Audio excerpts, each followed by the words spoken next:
पवित्र ब्रह्मकमल नहीं आसे अनेक भाग्यर शुभ संकेत।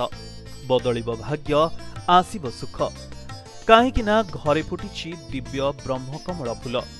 तेबे एभली अनेक किछि कथा प्रचारित मध्य हुए जे ब्रह्मकमल जहाँ घरे फुटी जदि से गछर डाल आनी निज घरे लगाइब तेबे फुटी लोक घर फूल बा गछ कुआडे मरीजिव।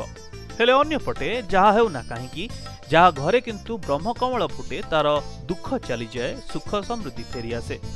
तेणु तांको परिवार आउ पड़ोसी अर्थात भास्कर बाबूंको परिवार आउ पड़ोसी एबे बेस खुशी भी अछंती।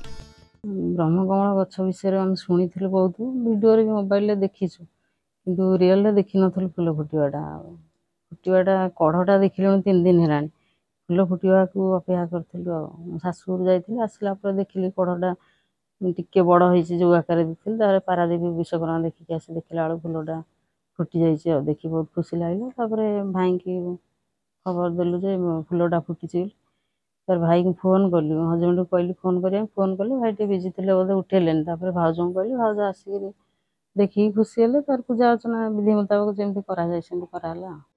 बंदर नगरी रे एबे देवशिल्पी विश्वकर्मा पूजा को नहीं चलचंचल परिवेश थिबा बेले देवशिल्पी आगमन समय घरे एबे फुटी ब्रह्मकमल फूल, जहाँ को नहीं पारादीप रंगियागढ़ ग्रामर भास्कर चंद्र राउत आउ तांको परिवार एबे खुशी रे अछंती।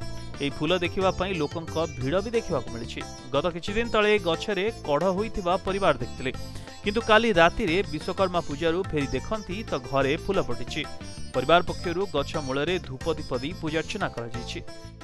जो 3 वर्षर अपेक्षार आज फल मिली बहुत दुर्लभ जीव माने सुख अनुभव करूँ। कहीं आम 3 वर्ष काल अपेक्षार थिलु जे बहुत दिन फूलटे फुटी गोटे सुख शांति फेर जहाँ से एमती दुर्भाग्यजनक जे ना कढ़ फुटी आम देखिपार्छु। आम से भौणी जी अच्छा से देखिक आज सन्ध्या खबर देले जे ब्रह्मकमल फूल फुटी।